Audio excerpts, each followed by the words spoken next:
I'm just kind of laughing because I've got these headphones in, and they're like the old school headphones. Nobody wears headphones with wires anymore, but I used to just, that was all I had. And my cats would all, like, well, not cats, plural. Now we have 2 kittens, so I am a little bit worried about the wire again, but we had one cat, and he ate through, oh man, he ate through probably 3 or 4 pairs of these wires. And I'm like, oh goodness, every time I'd accidentally leave them out, and he'd just come through and eat them. So it's kind of making me laugh because I don't know why, I'm just wearing them today. And but I just got off the phone with a friend who's an artist, and he was feeling a little bit of stress and a little bit of discouragement. And we talked about how there's a principle. Now, this is a principle that is found probably in a lot of places. I heard a guy talk about it in terms of the Navy SEAL training, and he was talking to a Navy SEAL, and he was asking, like, who makes it through this training? And the guy said, I can't tell you, but I can't tell you like the type of person exactly, because there's lots of different types, but it's not, like he listed a few people. Like, if you basically have never gone through anything hard, you're not going to make it through. If you feel like you have to be like overconfident and like macho, you're not going to make it through. Like, he listed a few, but the one thing that he said was the common denominator from the people who make it through is like, they could be skinny, they could be weak, they're not necessarily the biggest, toughest, strongest person. They might be, he said, even like shivering in the corner with fear. But the one characteristic was that when they were mentally exhausted and physically exhausted, they were somehow able to dig deep down inside of themselves. And this is where it threw me a little bit, because I'm thinking he's going to say they dig down deep inside themselves and come up with this strength. No, but he said they dig down deep inside of themselves and they encourage somebody next to them. They helped their fellow recruit, like the Navy SEAL guy in training next to them, and they go, what can I do to help this guy? And those were the people who made it through. The people who, in the moment of excruciating pain and exhaustion, thought about somebody else and gave effort to helping somebody else. And there's a biblical principle. There's a verse that says, encourage each other every day so that you don't grow hardened by the deceitfulness of sin. And there's a lot that could be talked about with that, but the main point I'm trying to say is that we need encouragement. And I just reached out because I knew that my friend was kind of in a rough patch. And by the end of the conversation, he felt encouraged, right? He felt like he had, a little bit more life, a little bit more joy, a little bit more energy. And so do I. That's the crazy thing, right? Is because when I reached out, I actually gained from it myself, which is crazy. But you are made not just to serve yourself, but you are made to serve other people. And that is actually so important to understand and to realize and to put into your life, because so many times we forget that our own energy and our own joy and our own sense of gratitude and just like excitement about life comes not from getting, but it comes from giving, it comes from serving. So let's serve today. We had a cat that we loved. His name was Silver, and he ran away. And so now we have 2 little kittens. And this one, her name is Chloe. And this guy, his name is Edison. And it's actually really fun to have 2 cats because they play together. And they're about, they're probably about 3 months old now, something like that. But Very fun. And silly. You want me to zoom out and make it look even more impressive? This is so cool because I'm sitting here with Isaac and Jason. We are planning out next week's class for BraveArtist, and it is going to be so cool. And I'm so thankful for these guys who have actually really helped initiate this whole venture. But I'm super, super thrilled about it. And there they are right there. But this is Isaac's like mastermind. Like, he's so good with this kind of stuff. Anyways, we'll see you later. Just got out of a Zoom meeting with our team. It is so wonderful to be part of a team. And I know for a lot of artists, it's very difficult. You know, if you're creative, you're probably kind of like a solopreneur, right? Like, you're doing stuff. You got lots of different roles. You know, you're creating stuff, the artwork, you know, you're the marketer, you're everything. And that's reality, right? It's reality. And it's difficult to have a sense of team if you're the only person on the team. However, some of the best advice I got when I actually wasn't advice. It was something I learned from being part of an organization called Young Life. And that was the job I had before I became a full-time artist. We had a committee, and the committee was people who were interested in what was going on. So we were working with a high school, and so people that were interested in supporting the work and helping carry the mission forward, they were part of the committee. And when I became a full-time artist, I thought, I need a committee for what we're doing. I mean, I don't have a clue. This is me thinking back in 2016. I'm 40 years old, and I'm going like, I'm trying to become a full-time artist. That's what I am, a full-time artist now, but I don't have anybody, like, who has my back? And it's different. You can't like say, hey, will you support me? You know, will you give me money or something like that? You know, a patron like that. Although, you know, you do end up with people who are collectors, and they are supportive in so many ways, even just encouraging you. But the idea was in my head, like, I need people who are good at other things. Like, I did not really have a clear sense of how was I going to make this business work. Because if you're an artist and you want to make a living as an artist, you have to understand that you need to develop the business side of what you're doing, because it probably isn't going to develop itself, or you need to partner with somebody who has that. So that could be like, you're the creator and you work with galleries, and you just ship your paintings to galleries, and they do all the marketing. They do all that business kind of work, and they just cut you a check when your painting sells. That's one way of doing it. That's partnering with galleries, and you have to be aggressive. You have to be persistent to get into galleries to do that, and you have to get into good galleries, or galleries that are going to promote your work and people who believe in you. So there's still going to be some element of, like, you have to be persistent. You have to know who you are. You have to know what you're about to be able to communicate with galleries. You have to be, you know, able to deliver things to them. So there are business parts to it, but that's one way of doing it that kind of like makes you not have to do as much potential marketing, but you're always going to have to market yourself. You're always going to have to do that. It's just, that's one way of partnering. When I was starting there, though, I'm like, gosh, who am I going to get on my team? Who am I going to go to? And I remember one friend, my wife and I sat down with him, because I'm like, this guy knows something about business, and he could probably be really helpful for us. And we sat and talked with him, and he said, so how are you going to make a living? And I said, well, I'm going to sell my paintings. I'm going to make paintings. I'm going to sell my paintings. And he said, you don't have a business. You're a craftsman.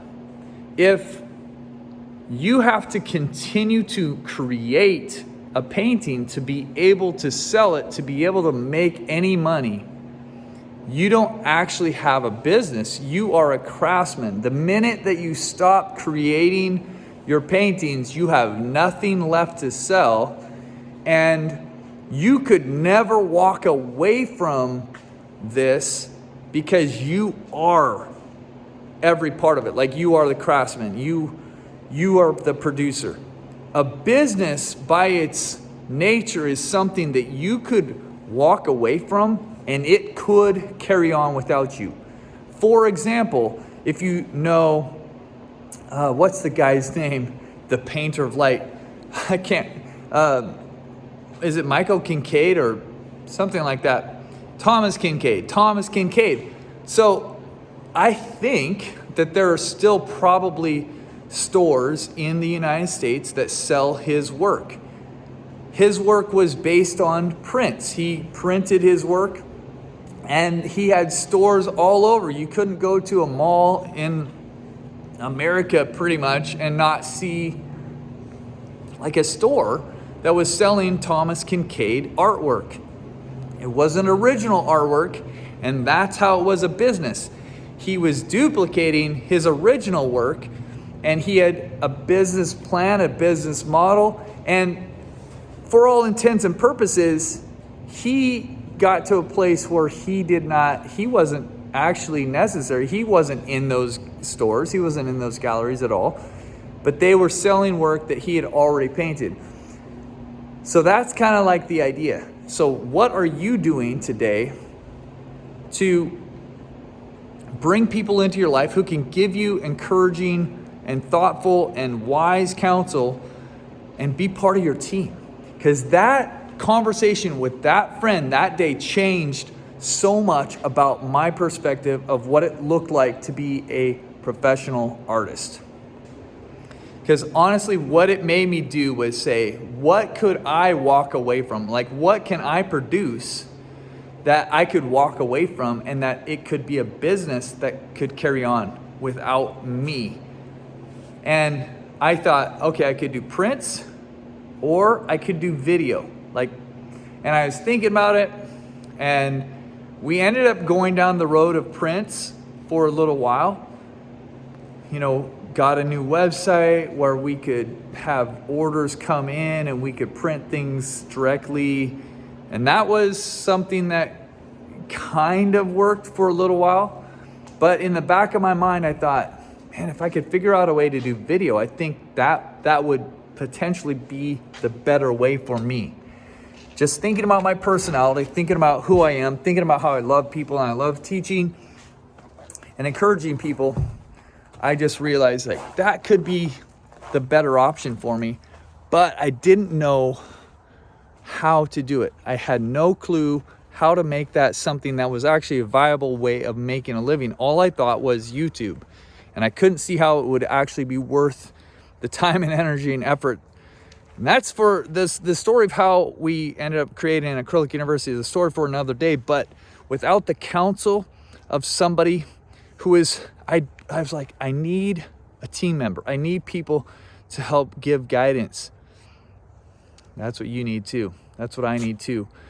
That's why I'm doing BraveArtist. That's why I want you to know that you're not alone. I want you to know that there are people in your corner, and I want to share as much as I can, and I want to help other people share as much as they can, so that you know that one, you're not alone, and two, there is a way, and three, what you're doing is worth doing, because the beauty that you can share will help change the world and make it a more beautiful place. Okay, so this is a project I got going on. I got this really huge old table here, and I put wheels on it. You can see I put these really beefy kind of industrial wheels on there. But my plan is to turn this into an art kind of filming and equipment center. So what I mean is, I'm gonna put like a surface here that will be at an angle. I'm gonna build on the edges. I'm gonna try to build something that will go up and over the top, and there will be a camera that angles down, so I can stand here I can paint and have the surface in like the perfect angle in front of the camera over my shoulder so that people can see that. But I can also look forward. I'll have a camera over on this side eventually at some point.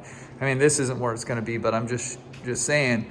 And then I can have room for like the other stuff that needs to be on here. Is I need to either make room in somewhere down here, like take out these drawers potentially and put my computer. I'm gonna have a computer. I'll have a TV or a monitor back there. And so anyways, it's a bit of a complicated setup, but I wanted to show you because I'm gonna be working on this today. But this table is literally a beast. It is 8 feet long. It's like a full sheet of plywood on top, and I don't know what the guy used it for exactly, but it was just in this shop, and it was like greasy, and you know, like you can see like spills and all sorts of stuff on top, paint and all that kind of stuff. So I'm gonna try to figure out the setup, build it, and then I'm gonna paint the top so that it kind of seals everything in and makes it a nice clean looking surface. Okay, one thing that I want to change is you can see it's got an extension cord that comes up out of the bottom, because over on this side you can't see right from where you are, but there's a little outlet thing that they have built into this already. But this cord, what I find is that when I roll this table around, this cord gets in the way. So what I want to do is like put it up underneath. I'll just like attach it and then just leave this part hanging out, and then if I want to attach an extension cord, I'll just bring it out to it. But that'll make rolling it around a lot easier. Okay, the next thing that I need to do is build the supports that are gonna go up. And so I need to like figure out a way to make it fairly strong. It needs to be rigid, right? So I'm gonna be like standing on this side. I would be looking that way. The reason is because there's a little cutout thing here, and I'm gonna be able to clip I have it's like kind of like a little vise, but it's a mount, I guess, for the computer monitor that would be right here. And this is already cut out because the guy did have a vise right here, I think, or something like that. So I'm going to use that, which means this is the front side of my desk. And so I will be standing like this. I'll have an angle here, so that I'm looking at a bit of an angle. That's good for your neck. You don't want to have it where you're looking straight down. Which means it needs to be pretty strong. The camera needs to be like right up here. So I need to build something that's gonna be able to support something kind of back here. But I have a long-term vision that I am keeping in the back of my mind. And that is, I don't even know if it might just be a crazy vision, but I have this idea that to put like a place for potentially like a TV. And I know that sounds weird, but the reason is because I'm just envisioning, like if I could build something that was strong enough that you could have a camera, but you could also have a TV up here. What would be super cool would be like, if I was able to be teaching a workshop, and imagine it's turned around, and I'm able to like paint right here, have the camera looking down, but then also have a TV screen that's showing what I'm doing right here above me. Imagine how easy that would be for people to engage. And you know, I could be looking out, seeing what people are doing and engaging with them this way, but also you would be able to see, they would be able to see what exactly I'm doing. Like there would be no bad seat in the house. So that's my long-term vision. So I'm kind of like thinking, how am I going to build this structure to be strong enough that it can actually like hold that kind of stuff, and you know, like TV, camera. There's a lot going on here. So let's see what we can do. Okay, so I know the audio is probably not that great in here because it's very echoey, but I just kind of built this structure on here and I have to go, so I'm not gonna be able to finish it right now. Like I have to put a computer in there and all that stuff, but you can see a little bit of how it's gonna work. And again, my idea will be that I'll be able to stand right there and look out this way. I'll be able to see the computer, you know, from this side, see the screen, I'll have, oh shoot, I should have put this down, but I've got this. This is actually gonna go right here, and the camera will look down at it. There's gonna be a camera right here, pointed down.